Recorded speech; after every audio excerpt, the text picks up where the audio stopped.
WhatsApp guys. तो इस video से मैं एक सीरीज़ की शुरुआत करने जा रहा हूँ जिसमें मैं आपको कोडिंग एकदम बिगिनर लेवल से एकदम एक्सपर्ट लेवल तक सिखाऊंगा। So let's start.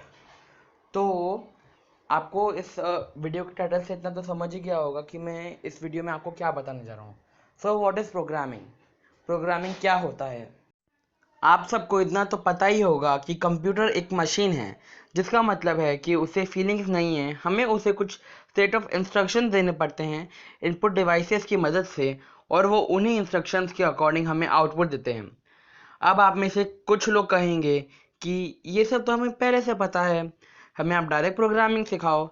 मैंने आपको पहले ही बता रखा है कि मैं ये कोर्स बिल्कुल ही बिगिनिंग से चालू करने वाला हूँ, जिसका मतलब जिनको कंप्यूटर के बारे में बहुत ही कम नॉलेज है वो भी इस कोर्स को अच्छे से समझ पाएंगे।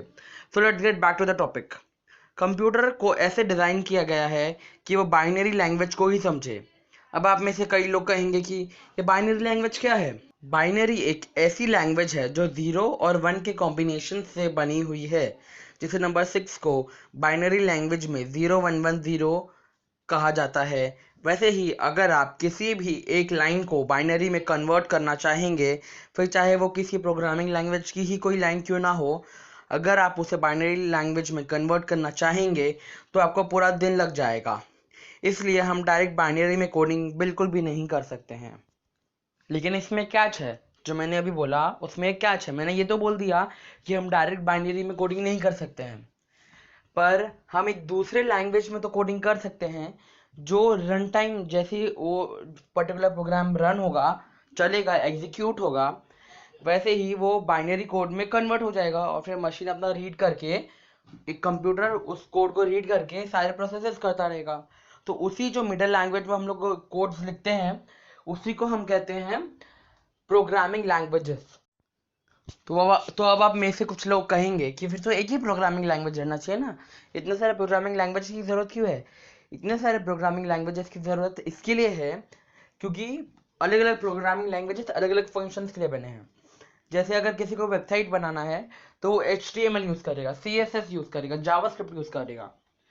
अभी आप लोग बोलोगे कि ये HTML CSS और जावास्क्रिप्ट क्या है, मैं आपको अगले वीडियो में बताऊंगा कि सारे टाइप्स के प्रोग्रामिंग लैंग्वेज है। तो उसी से आपको पता चल जाएगा कि कौन सा प्रोग्रामिंग लैंग्वेज किस चीज़ के लिए यूज़ होता है।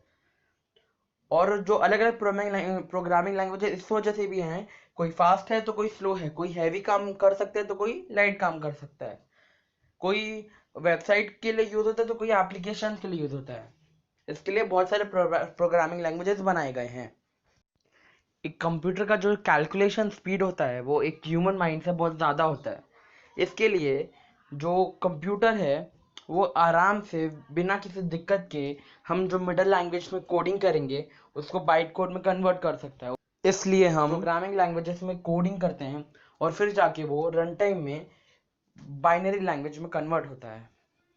अगर बाई चांस आप अभी तक नहीं समझे कि प्रोग्रामिंग लैंग्वेजेस क्या होते हैं, क्यों इतने सारे होते हैं और किस चीज़ के लिए यूज़ होते हैं, तो मैं आपको अभी और भी एक सिंपल वे में रियल लाइफ का एग्जाम्पल लेके समझाता हूँ। जैसे मान लो दो अलग अलग कंट्री के, मान लो इंडिया इंडिया और कनाडा के लोग हैं। हम्म तो इंडिया का जो बंदा है वो हिंदी जानता है, और कनाडा का जो बंदा है वो कैनेडियन लैंग्वेज जानता है। अगर दोनों को कम्युनिकेट करना है तो वो नहीं कर पाएंगे, क्योंकि ना ही कैनेडियन बंदा हिंदी जानता है, ना इंडियन बंदा कैनेडियन जानता है, राइट। तो या तो हम लोग को दो ऑप्शन है, या तो कैनेडियन बंदा हिंदी लैंग्वेज सीखे तो इंडियन बंदा कैनेडियन लैंग्वेज सीखे, तो दोनों ही नहीं हो सकते हैं। तो इसके लिए एक मिडल बंदा आता है जो कैनेडियन लैंग्वेज भी जानता है जो और हिंदी लैंग्वेज भी जानता है, तो वो कम्युनिकेशन में हेल्प कर सकता है।